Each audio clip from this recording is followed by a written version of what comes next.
I just want to do a short lesson with you on teaching and learning, and just some random things that I have that would give you some ideas for teaching that ultimately may help you manage a better classroom. So let's just take a look at a few things here. We talked about ability grouping before, and ability IQ scores and the effect it has on learning. And it isn't a total thing, but it's an awareness I want you to have. Remember we talked about this in IQ, that this bell-shaped curve, that normal is 100, that half your students will be below average and half will be above average. That conversation. Well, what about IQ? Well, IQ measures such things as like judgment, comprehension, problem solving, and reasoning, but mostly speed in which they work. And that's the thing you're going to notice the most. The kids that have lower IQs are just going to function different, going to move slower, respond to things differently, and just not catch on as quick. And they'll just need more time. And what I don't want you to do is think less of them. And what I've said about teachers is they've all functioned over here. They don't know this world over here where the other half lives. So take a look at this and see what you think. Is that it? Huh? Oh. Ah! Really? Yeah. He's good, Abel. Go again. Okay. Ah! How you do it? I think it's all in the neck.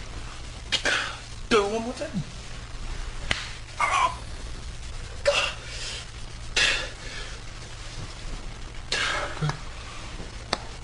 No. Go right there. Right there. All right. Okay, ready? Oh! Yeah. See? Yeah, we don't that. Nick agility, Pels. What? Nick agility. You're last man? Come on. You try it. Nah. Come on. Try again. Harder, bro. You need to do it harder. Can you do it? Go and do mine again. Okay. Yeah. No. It sounded hard. Sharp enough. No. Left plus. Well, I find that hilarious.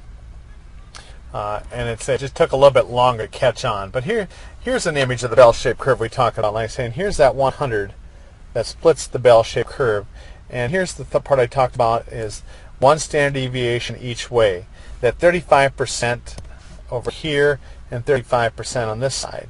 So 70% of your student body falls in here. Okay. Now here's a group that's more than one standard deviation above, and here's a group down to about here and out to about here that's one standard deviation below. And this in essence is our special ed kids. This in essence is our gifted kids. Okay? The part that's going to also give you some problems is these kids that fall right in here that have that same characteristics of somebody with a learning disability yet don't qualify. And so this is, what I've said to you before about your preparation for special education is you're going to have these kids in your room whether you know it or not. And you'll see it in the way they function and how fast they function. And for the most part, teachers were always over here. Okay. Rarely will you have somebody in this area, and this is very, very rare out here also, but possible. Okay.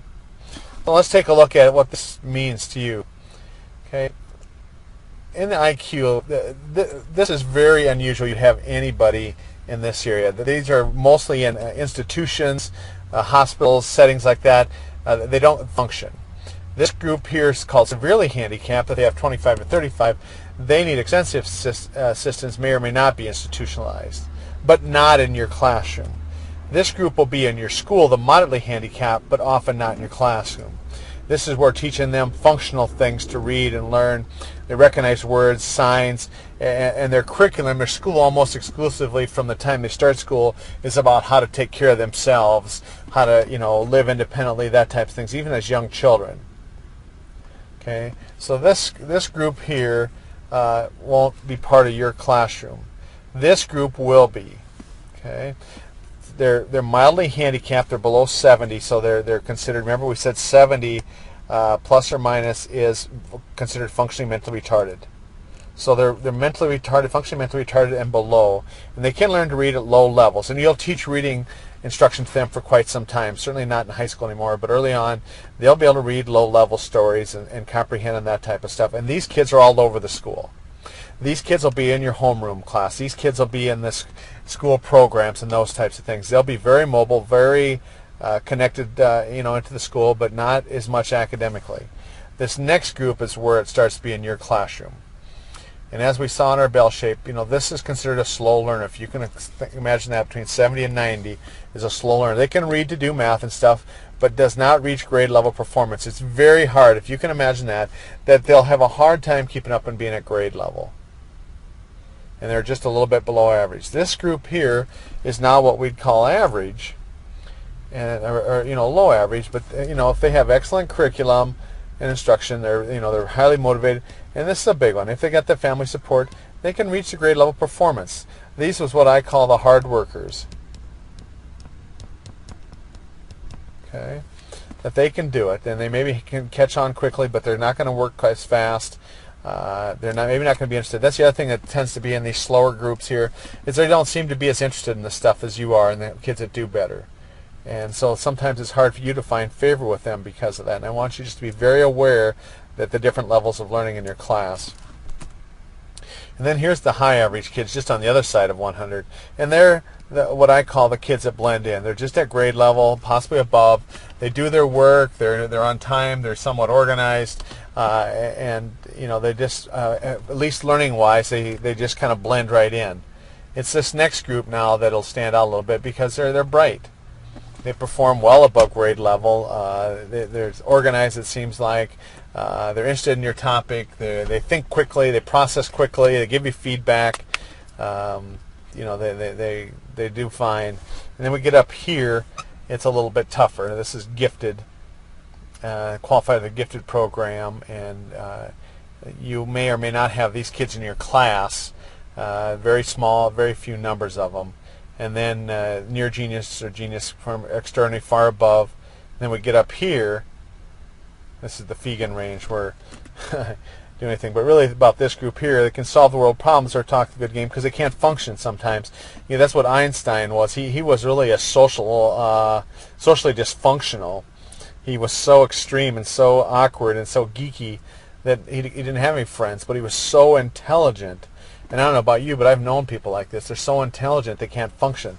They talk a good game, but they can't do anything. They can't get anything done because they're too intelligent. And so that's kind of just gives you an idea of how that breakdown is. So now let's look at some modalities that goes with that. We talked about IQ and how that'll function. What are the different learning modalities? Learning modalities what do they concentrate on? How do they process information? And how they retain that information? And you want to know this. You want to know how kids function so that you can serve them better. And again, I don't know if this changes the world, but it makes you aware of the different ways that people will learn. First is multiple intelligences. They're learners' biological potential, independent, diverse cognitive abilities, talents. Gardner, this was Gardner, came up with multiple intelligence. So there's different intelligence that people have, and this is what happens before when we talked about IQs is we don't tap into all those intelligence. So somebody that has an IQ of under 100 maybe has some real strength in other learning modalities, but we don't tap into them. We stick with the one that we know the best. So here's three basic modalities that we process information with. A visual is learning by seeing, an auditory is by hearing, and then the kinesthetic, learning by doing. Now a lot of our lower functioning kids, one of the things is this is their strength. Learning by doing, touching, having their hands on things. And yet our schools aren't real conducive to that kind of learning. Our schools really function in this realm here. And so if this isn't one of your strengths in learning, you find it harder and you're not quite as interested in it. Now how do we recognize these different things? Most have one predominant, but not unusual to have a balanced two or even three. Okay. Now as we start to look at this very quickly, you're going to see yourself. You're going to know which of these you are. And you may have a balance, you may have one higher than the other, but my guess is you'll quickly recognize yourself in some of these things that we look at. And hopefully, and this is what you may do for students, is help them become aware of their learning style, their learning modality.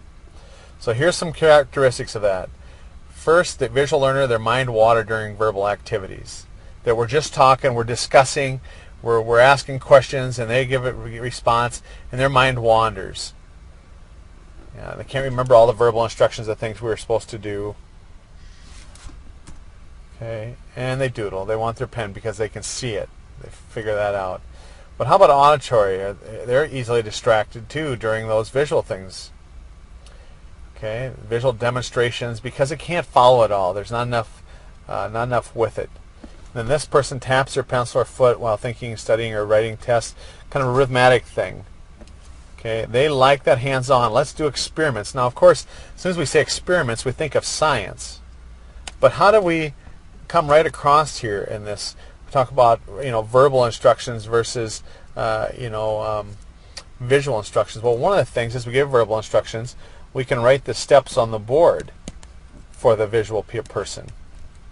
Okay. So now they can see, here's the 4 steps. And you can really abridge them down, but I've seen our kids with attention deficit also, that when we hear, here's the first thing we do, here's the instructions. Take out a piece of paper, number from 1 to 10, open to chapter 13, page 6, and do those first 10. Well, us ADD people, as soon as we hear take out paper, we're done listening. These go away. Where if you took a habit of writing these out someplace, and I said on the board, but they could be on your website, they could be on an assignment page someplace, something you can access much more quickly than writing them on the board.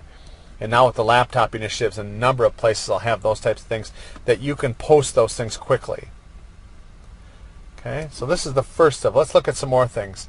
Here's visual again. Prefers to observe rather than actively participate in group activities and discussion. Just want to observe. I'm visual. Just going to watch it. I don't need to be in the middle of this. And of course, this person likes those listening activities, likes group things. Let me do it in a group. Let's talk, because that's one thing with group. We usually get to talk, and that helps me work through things, helps me remember things. And then this group over here likes to handle the objects. They're real animated, gestures, body language, again, because it helps them remember, it helps them learn to use their body. Makes physical contact with people when talking to them, and not everyone will like that. Not everybody will like that, being contacted. That could cause some problems with some of these groups, but these people want to have contact with other people, to be touched and stuff like that. Okay, so get it in their hands, and yet school isn't set up for that. In fact, we often say, keep your hands to yourself. Well, who is that hard on is this group over here, the kinesthetic learners. If I can't touch somebody when I'm talking. Of course, this visual learner likes to read silently, and so can the rest of you people just be quiet? They like to be read to, and this person says, no, quiet. Let me just read silently. The person said, why don't you read it to us? Okay. Because that's outside, that's loud reading, says silent. You can have a little music while I'm studying or doing homework, okay? Because I have that auditory part of it. How about these guys? Yeah. Look, reading doesn't have enough emotion, enough animation, enough body movement to really experience it. So let's do something instead of reading about it. Let's figure this out together. Well, again, here's the visual. It's neat and organized. Okay, is that you? Okay, I can tell you right now, as you can say, that's not me at all. But neat and organized people are visual people. My wife is a visual learner. Loves detail, has neat handwriting. That's all her. This is me. As you've seen with just what I've done with this pen here, my handwriting is terrible. Okay, I don't have neat handwriting, but I am somewhat organized. This person is very unorganized. Okay, and now when we look at these 3 things, we're going to say this is our best student, this is our second, and this is not as good a student. And it's just based on what we're seeing in these characteristics. And I'm saying to you, you're missing the boat in teaching if you get here. And for one thing, if this is you, you're going to assume this is the way to do it. And I want you to understand how different kids are and how different we all learn. Okay, that visual person's a good speller, and this kinesthetic person's a poor speller. Why are they a poor speller? Well, for one thing, spelling has to do with writing and reading and working with words, and that's not them. And so it's hard to learn to be a good speller if you're not reading and writing. Hasn't very little to do with studying spelling. It has to do with reading and writing. Okay. Okay. They like to see pictures. Diagrams helps me understand.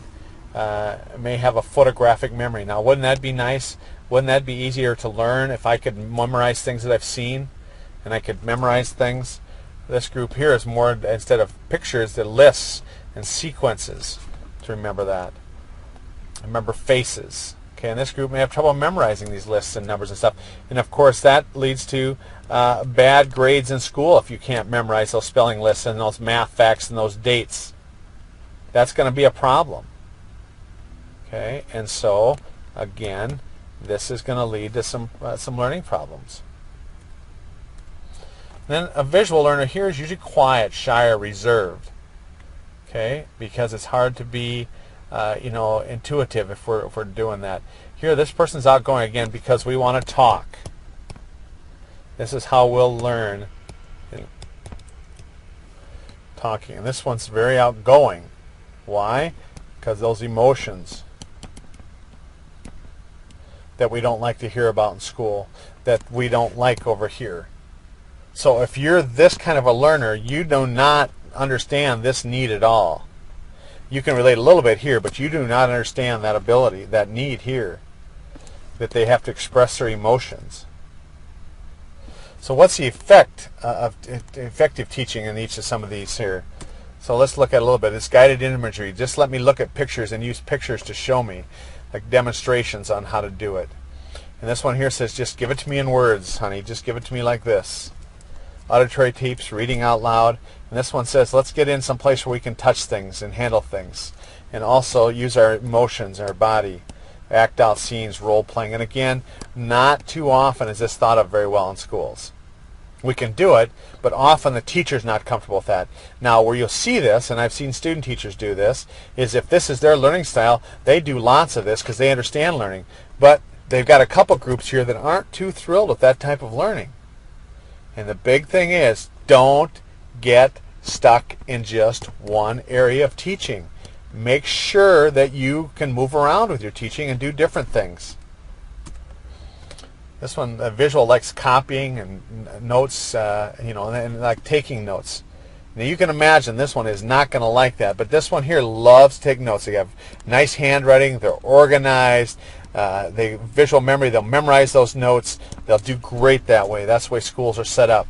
They like highlighting key ideas and notes in textbooks. Love to work with those things so they can watch them. They like flashcards, it helps them memorize. This one says, just tell me what it is. Let me just listen to your lecture because I can think about those words that you're saying. And then let me talk so I can repeat them. And that'll help me learn that way. And then kinesthetic says, let me do games or solve problems and do field trips so that I can experience things that way. And field trips, get out there and see new things and touch things and move around. That's the thing. I get to move. And of course, most of the time in school, moving is bad. And so this kid is a frustrated learner.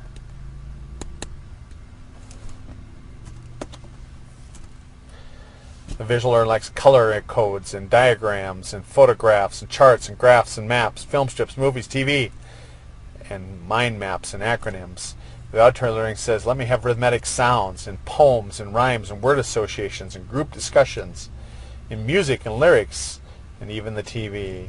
And the kinesthetic says, I would like to write little notes. Not take notes, write little notes to myself that I can look at later.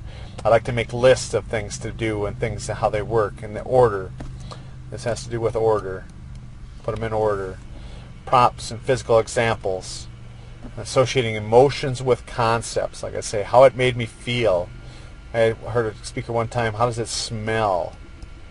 Helps me learn how it smelled, what it felt like. There was one smell I've never forgotten. Anytime I smell new carpet glue, someplace that's got new carpet. When I first moved in the dorm back in 1978, they had brand new carpet in this old dorm I stayed in.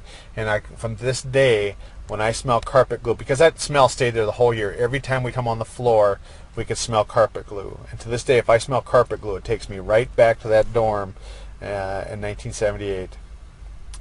Well, here's Howard Gardner's multiple intelligence, tools they use in teaching and learning, that there's at least 8 of them, 8 different ones. And again, you'll have some areas that are high in here, and you just can't get stuck in that one area of teaching, that you've got to be able to use different types of teaching. The first is the linguistic language learner. and teacher. He learns by listening and reading and verbalizing, and enjoys discussions, likes word games, books and records, remembers verses and lyrics and trivia. Okay, they like words. So anything that deals with words, they can do all with pictures. Kind of goes with our auditory learner. Anything that we can put words to, that's how we'll learn. Now there's others that will say, no way to this. This is not their way. But this group here is going to love this. And again, I'm going to say that traditionally that's what school looked like, is words and discussions and those types of things. Now how about the logical mathematical? I think really conceptually clear reasoning, looks for abstract patterns and relationships, likes experimenting and testing things, likes classifying in categories. Now my Alex is a real strong conceptual guy. He has to think of conceptually. The other thing he loves to do is reason and look for patterns of things. I don't know about experiment testing, but he loves to categorize them. How does this fit to what I already know? It's really interesting to watch a little mind work. What we know about brain research now is that's often a way of learning, is to categorize it with something you already know. And good teaching sometimes says, let me help you tell what you know. That's why when we introduce lessons is, what do we already know about this? And then we can go from there. What do we already know? Helps you categorize and classify that information. Okay. Now here's another one of Gardner's, is musical. Thinks in tones, rhythm and melody, playing music, notices verbal sounds in the environment. Okay, and so when you do a type thing on kids, if you ever do a Gardner's type thing with your students, you'll find a lot of them will think they're high in music. And all of us have some of the music. We all have a little bit of this, but for the most part, as they get older and develop their ways more, this won't be as high on a lot of them. But there's something about, we study this in special ed, like remembering songs. It's something about, we can always remember words, and I can't think of them until the music comes on and I can sing the words. One of the strategies we use in special ed sometimes is put little, acronyms and stuff to music to remember them. Remember when we were little and we learned the ABCs and we could sing them, we could alphabetize anything by singing the ABCs?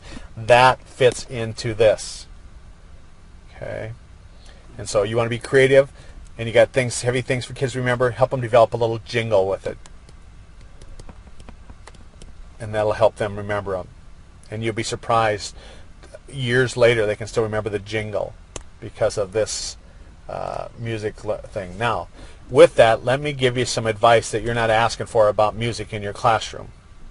Nowadays we have lots of music, and in my day it was the radio, and now we have CDs and DVDs and all kinds of personal music things, the iPods and those types of things. But as far as let music play in your room, here's what I'm going to tell you. A couple things. One is you pick what the music is. And you want something that is very low, not a heavy beat, not hard, not something that distracts them that they have to bounce their head to. Okay, you pick some easy listening, soft, agreeable stuff. And the second thing is you control the sound. And here's what happens there, and I learned this in one of the settings I taught in. If you don't control the sound, you put the music on. Okay, first, they all want the music on, but you'll find, based on what we know about learning styles now, some will not do as well with music on. So right there, we can't always have the music on when we're doing seat work, when we're working independently. Okay, because some it'll bother. I mean, a high percentage it won't, but some it will. So we're not going to have this on all the time. But when we put it on, the first thing they're going to say to you is this: turn it up. Turn it up. Okay? Turn up the volume. And what happens when you turn it up? Next thing you know, it isn't loud enough. Turn up the volume. So let me suggest to you what I learned the hard way. You have a volume set on this thing that's right here. Every day it's the same place. And we don't ever turn it up or down. It's very low, and the only time way we can hear it is if we all quiet ourselves. And that doesn't always mean just stop talking. That means that we have to quiet our breathing a little bit. When I was teaching in this setting, I couldn't hear it. I thought somebody turned it down, and I'd run back there to see the setting was exactly the same where it was every other day. The thing is that I hadn't quieted myself, and that's right. Every day when they'd say turn it up, I would say you have to quiet yourself. And what I found in doing that was my room got a lot quieter if they wanted to hear the music. Now, sometimes they didn't. And I don't mean they're talking. I'm saying they're flipping and they're breathing and their hearts are pumping faster and they can't hear it. If you ever have this at night, you'll find this. You're dozing off to sleep at night and all of a sudden the radio's too loud. I've had that thing with the TV too, that I'm watching TV and I'm kind of dozing off, and all of a sudden you kind of go, whoa, how come that thing is so loud? And the volume hasn't even changed. Okay, that's here. You control what's played and how loud it is. There, now I'm done with musical. Here's another one of Gardner's is spatial. Mazes, jigsaws, draw, design, build, film, slides, those types of things, okay? And so I can put things. And of course, these are your little engineers, your little concrete people. Let me build things and love how it comes together. Love to design things, okay? Little jigsaws, how do they come together? Right? Spatial. And then there's body kinesthetic. We talked a lot about that through bodily sensations, gestures, and fidgets and sitting. Of course, like we said, this is not thought of very well in school. Touching, manipulating, role-playing, movement, physical activity, and fixing and building things. Again, like I say, you look through some of this stuff, and we don't see this much in school because teachers aren't comfortable with this. Teachers are nervous to have role-playing and this type of thing. Okay? And these kids will be very animated. Sometimes to a fault. It'll drive you nuts because they're so animated.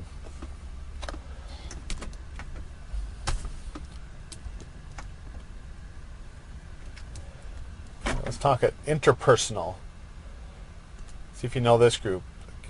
Understands and cares about people. This is really a social child. Lots of friends, likes group games. This predominantly is teachers, specifically elementary teachers. They love to do it. Let's do it. Let's do it in a group. Can we do this together? Can we collaborate? Lots of friends. It's fun. Let's sit together. Got to have people. It learns better if we can do it together, because from chatting and being together and having friendships we'll learn. Often we don't want kids to sit together that know each other, but here's a case where it'll go much better. Okay? And when we type elementary teachers, predominantly this is a high area. Interpersonal is very high. It's connecting to each other. But be aware, there is another group that will not like that. It's called intrapersonal. And they want to work independently, alone. Likes to be alone, appears to be self-motivated. I had this in a quiet space and stuff. That's who don't want the music on. But I had this one time, college student, I grouped him up, and I'd done this forever. And a student came up and said, I will not work with this person or anybody else. I work by myself. I don't do hard work for somebody else to take credit. I worked by myself, and she did excellent work. She turned in a better project than the groups did. But she was adamant about, I don't do that. Okay, I was a little wondering how she'd be a teacher, and she wasn't an elementary teacher, but how she's going to function as a teacher. But she did not want to do a group thing. Her strength was intrapersonal. I always thought these are the cubicle people that sit in the cubicle all day and create software programs and design things and stuff, but I don't know. But I had one that was in a teacher program that was intrapersonal. Then a naturalist, and again I see, especially young kids, that we all think we have some of this as our learning style. And I think we do. It's kind of like music. We all have some of this, but some truly are. And this was a late ad that Gardner originally had 7, and now there's 8. And I'm not sure when this came into playing, because when I studied this years ago there was only 7. And this naturalist has been added to it. Okay, so that was our teaching methodologies. Well, how about the purpose of those teaching methodologies?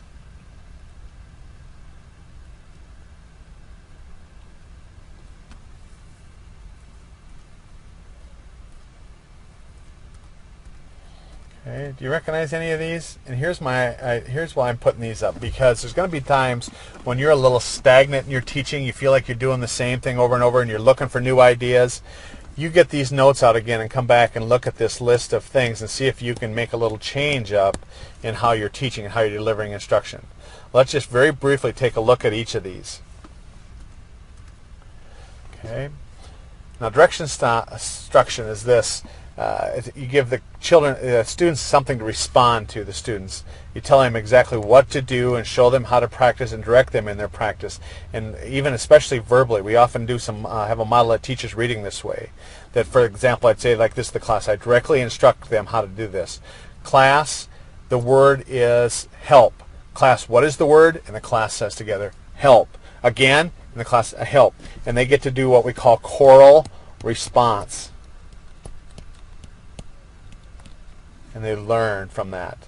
They get to respond. So our fidgety, wiggly, movie, talky kids get to respond sometimes and get to respond with the rest of the group and don't have to sit long periods of time. And you use this to teach new things. Then there's task teaching, there's station teaching. A lot of students practice different tasks at the same time. And you can about imagine what that is, that you put up a number of stations around the room. And you have a group with one station and one here, and you have a preset period of time. Is it 10 minutes? Is it one class period? Is it half the class period? And then they move and they do another task. And so again, they get to move and do things, and they get to learn stations, different things that are going on. Takes some time to set it up, but once you got it set up, the next year it's easy to get it out and set it up again. It's easy to come up. It's hard to. Your challenge is to come up with those 4 or 5 or 6 sites the first year, but after that you got them, and then each year you can tweak them and make them a little better. And I've seen this, one student teacher do this very successfully.